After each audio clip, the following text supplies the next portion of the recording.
বাবা, গুরু শিষ্য গুরু ভক্ত হওয়া আসলে তো সঠিক কথাই বলেছে। আমি তো হতে পারি না লালন। আমি যদি লালন হতে পারতাম তাহলে আমি আজকে গান করি টাকার বিনিময়ে। কি বাবা, টাকার বিনিময়ে গান করি। আপনাদের ঋণ, শ্রোতাদের ঋণ একজন শিল্পী কোনো দিনও শোধ করতে পারে না। কেননা আমি আসছি টাকার বিনিময়ে, গোলাম হয়ে। 2 টাকা কম দিলে আমি মুখ কালা করব, তাহলে আমার সাধন হলো না, ভজন হলো না। আর আপনারা আসছেন কেন? শিল্পীর মুখের দুটো কথা শুনে 2 ফোঁটা চোখের জল ফেলে এক ভাই আর এক ভাইকে বুক মিশিয়ে আলিঙ্গন করে মনের যত দুঃখ কষ্ট জ্বালা যন্ত্রণা শেষ করে মুর্শিদকে কালবে বসিয়ে, পিতা মাতাকে বসিয়ে তাদেরকে মনে করে আপনারা চলে যান যার যার বাসায়। সাধক যে কথা বলে, শিল্পী যে কথা বলে, ওই কথা শুনে আপনারা একটু চেষ্টা করেন কথাগুলি পালন করার জন্য। আপনারা টাকার বিনিময়ে আসেন না। সারা রাত আরামের ঘুমকে হারাম করে আপনারা বসে থাকেন। চাতক পাখির মতো চরণ ধুলি আমাদেরকে দিয়ে ধন্য করেন। তাই বাজান আমরা ঋণী, আমি ঋণী। একটা সিগারেট যেমন নিজে পুড়ে জ্বলে শেষ হয়ে অপরকে সাবধান করে, বাবা একজন শিষ্য বা একজন ভক্ত হইতে গেলে ওই সিগারেটের মতো নিজে জ্বলে পুড়ে শেষ হয়ে গুরুর চরণে দেহটাকে বিলীন করে দিয়ে গুরুর সেবা দাসী হয়ে থাকতে হবে। গুরু যেটা বলবে সেটাই করতে হবে। গুরু যিনি ভক্ত পরীক্ষা করার জন্য অনেক জ্বালা যন্ত্রণা দুঃখ কষ্ট ব্যথা বেদনা দিয়ে থাকেন, কিন্তু যে ভক্ত হয় সে টিকে যায়, যে আমার মতো শিষ্য হয় সে টিকে না। যে হ্যার দরবারে যাবো না। আমার বুড় হানসান আমাকে দিয়ে অনেক কষ্ট করাইছে, টয়লেট পরিষ্কার করাইছে, থাল বাসন মাজাইছে, বাড়িঘর ঝাড়ু দেওয়ায়, গরুর গোবর ভালাই, আমি আর যাবো না। কি বাজান এটা কই না? আর যে প্রকৃত ভক্ত হয় সে কখনো এটা করে না। সে গুরু যখন গোসল করবে ভক্ত জানে ওই গুরুর গরম পানি লাগবে না ঠান্ডা পানি লাগবে, ভক্ত সেটা জোগাড় করে দেয়। গুরু যখন টয়লেটে যাবে টয়লেটটা পরিষ্কার করে, বদনিটা পরিষ্কার করে সুন্দর করে এক বদনি বা লোটা পানি দিয়ে আসে। গুরু যখন ঘরে যায় বসে, ভক্ত তার জুতাটাকে বুকের মধ্যে আঁকড়িয়ে ধরে বসে থাকে। আর যদি আর একটু কাছের হয়, নিকটের হয়, ওই গুরুর হাত টিপে দেয়, পাও টিপে দেয়, মাথা টিপে দেয়, এগুলো সব কিছু করে।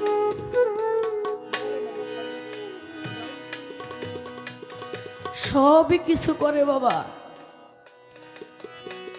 কিন্তু আসলে প্রকৃত ভক্ত তো আমি হতে পারি নাই। ভক্ত ছিল অদরদ, ভক্ত ছিল জুলহাস।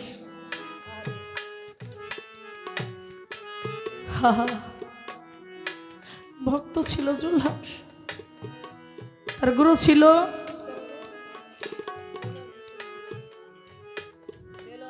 দেলার হোসেন আল চিশতি নিজামি, তার বাড়ি ছিল বরিশাল বরগুনা।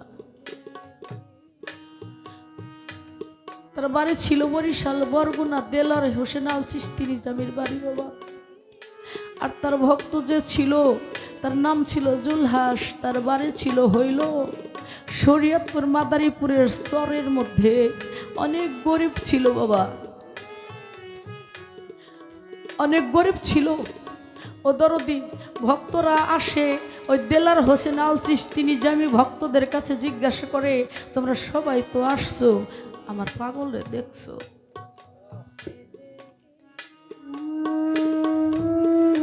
সবাই বলে, ভক্তরা বলে, আমরা কত টাকা দেই, পয়সা দেই, গরু মহিষ দেই,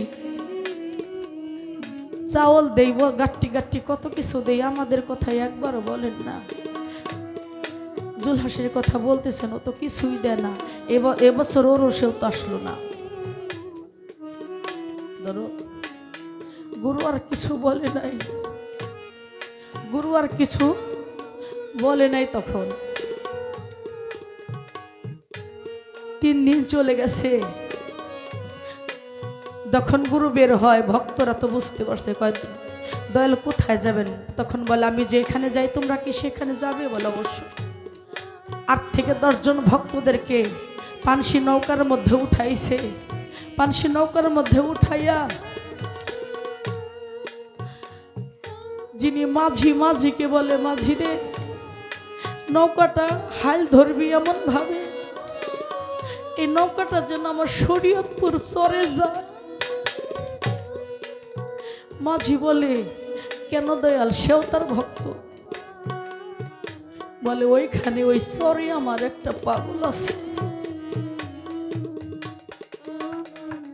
যখন আসতেছে পানসি নৌকা দিয়া উড়াইয়া, পানসি নৌকা দিয়া ডেঙ্গি নিয়া সেই দয়াল আসতেছে। দেলার হোসেন আল চিশতি নিজামি ওই যে কিছু গন্ধ পাইতেছে, ভক্ত মনে হয় আমার দয়ালের গন্ধ পাওয়া যায়। বাড়ি থেকে বের হয়েছে, দেখে একটা পানসি নৌকা ছোট্ট দেখা যায়, নৌকা আসে, সে আগাইতে আগাইতে চলে গেছে। আসতেছে, দেখে যে নৌকাটা আসতেছে, এই নৌকার মধ্যে আমার দরদি আছে, আমার বান্ধব আছে।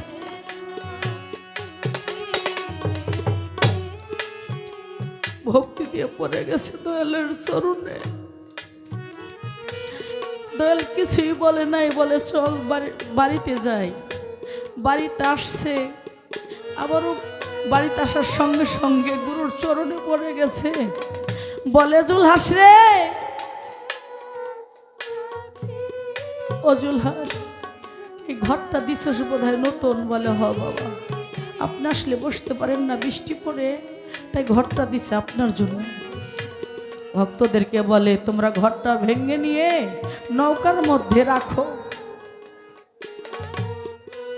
ছোট আরেকটু আগাইছে, দেখে 2টা গাভী দেখা যায়।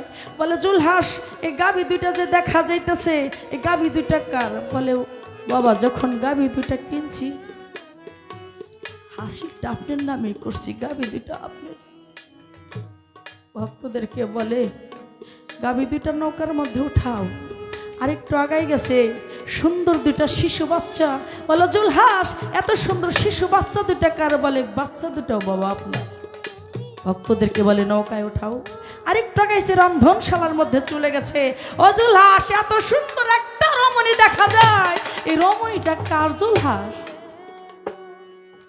বলে, বাবা, সেদিন হতে তোমার চরণে আমার বলতে যা ছিল সব কিছু সঁপে দিয়েছি, আমার বলতে আর কিছু নাই, যা আছে সব তোমার। এই রমণীও তোমার বাবা। নৌকার মধ্যে যখন সবকিছু উঠাইছে, উঠানের পরে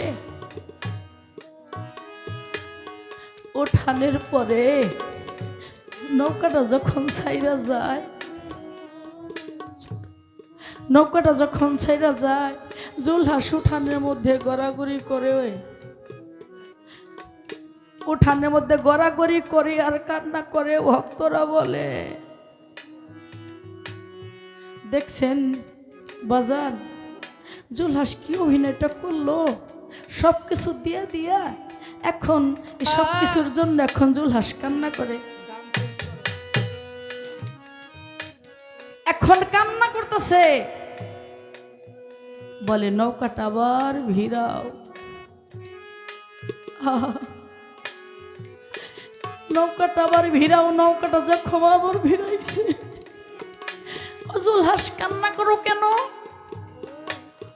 তোমার ঘর নিচে, এই কারণে? বলেন, না বাবা, ও দুইটা গাভী কিনছো, গাভী দুইটা নিয়েছি, তোমার সংসারে অনেক কষ্ট হইতেছে, কষ্ট হবে চলাইতে, এই কারণে বলেন না বাবা।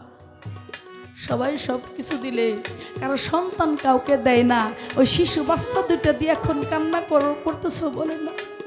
তাহলে কেন কান্না করতেছো?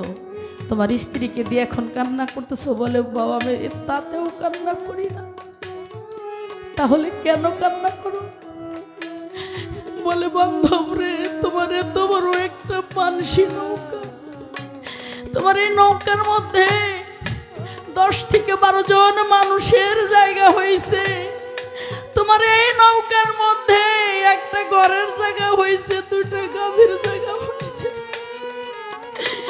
ও বান্ধব, তোমার এই নৌকার মধ্যে আমার একটু অধমে, এই পাপীর, এই দুঃখীর, এই অধমের একটু জায়গা হইল না আমার সামাচার, আমার বুড়ান জান, তোমার ওই নৌকার মধ্যে অধমের একটু জায়গা হলো না। আমি বড় নিদানে পড়িয়া ডাকি দয়া, রহিলা কোথায় রে সমাচার আমার। আমি বড়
লজ্জাপতি গাছ যেমন রে টুকা দিলে তলে রে আমার জ্বালা জুড়াই না,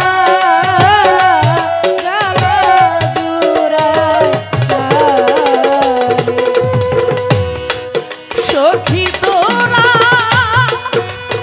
আমার হইয়া একবার জিজ্ঞেস করবি তারে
মুর্শিদের